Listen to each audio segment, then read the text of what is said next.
ಆಗಿದೆ ಆನ್ಸರ್ RDPRಗೆ 3 ಜನ ಮಂತ್ರಿಗಳು ಅಧ್ಯಕ್ಷರೇ ಇಲ್ಲೇ ಇದ್ದಾರೆ. ಇದಕ್ಕೆ ಸಂಬಂಧಪಟ್ಟಂತ 3 ಜನ ಮಂತ್ರಿಗಳು ಇಲ್ಲೇ ಇರೋದ್ರಿಂದ ನಾನು ಈ ಪ್ರಶ್ನೆ ಕೇಳಬಯಸ್ತೇನೆ. ಬೆಳಿಗ್ಗೆ ಟ್ರಾನ್ಸ್ಫರ್ ಆಗಿದೆ, ಅವ್ರಿಗೆ ಬೇಕಾದ್ರೆ ಉತ್ತರ ನಾನು ನಾಳೆ ತರಿಸ್ಕೊಡ್ತೀನಿ ಸರ್.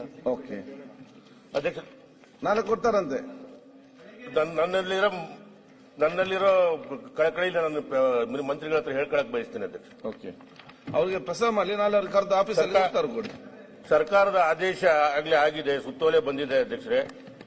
ಕೃಷಿ ಉದ್ದೇಶದ ಹೈನುಗಾರಿಕೆ, ಕೋಳಿ ಫಾರ್ಮ್, ಕುರಿ ಸಾಗಣೆ, ರೇಷ್ಮೆ ಮನೆ, ಪಂಪ್ ಹೌಸ್ ಹಾಗೂ ಫಾರ್ಮ್ ಹೌಸ್ಗಳಿಗೆ ಭೂ ಪರಿವರ್ತನೆ ಅವಶ್ಯಕತೆ ಇಲ್ಲ ಅಂತಕ್ಕಂಥ ಸುತ್ತೋಲೆ ಬಂದಿದೆ ಅಧ್ಯಕ್ಷ. ಆದರೆ ನೆಲಮಟ್ಟದಲ್ಲಿ ಪಿಡಿಒಗಳು ನಮಗೆ ಆದೇಶ ಇಲ್ಲ ಅಂತಾರೆ, NOC ನೀಡುತ್ತಿಲ್ಲ. ಕಂದಾಯ ಇಲಾಖೆಯಲ್ಲಿ ಮಾರ್ಗಸೂಚಿ ಇಲ್ಲ ಅಂತ ಹೇಳಿ ತಹಶೀಲ್ದಾರ್ ಅನುಮತಿ ಪತ್ರ ನೀಡಲು ಹಿಂದೇಟಾಗ್ತಿದ್ದಾರೆ ಅಧ್ಯಕ್ಷ. ಇದರ ಪರಿಣಾಮವಾಗಿ ರೈತರು ಮತ್ತು ಗ್ರಾಮೀಣ ಭಾಗದ ಜನ ಪಿಡಿಒ, ರೆವಿನ್ಯೂ, KEB ಕಚೇರಿ ನಡುವೆ ಅಲೆದಾಡುವ ರೀತಿಯಲ್ಲಿ ಆಗಿದೆ ಅಧ್ಯಕ್ಷ, ತೊಂದರೆ ಆಗ್ತಾ ಇದೆ.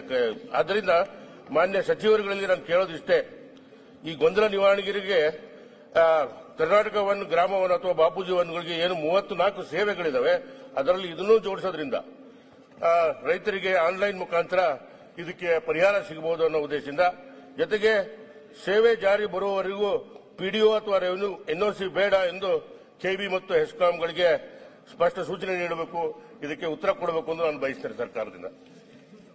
ಮಾನ್ಯ ಅಧ್ಯಕ್ಷರೇ, ಸಂಪೂರ್ಣವಾಗಿ ಪರಿಶೀಲನೆ ಮಾಡಿ ಅವರಿಗೆ ಉತ್ತರವನ್ನು ನಾನು ನೀಡ್ತೀನಿ ಅಧ್ಯಕ್ಷ. ಓಕೆ, ಗುರುರಾಜ್.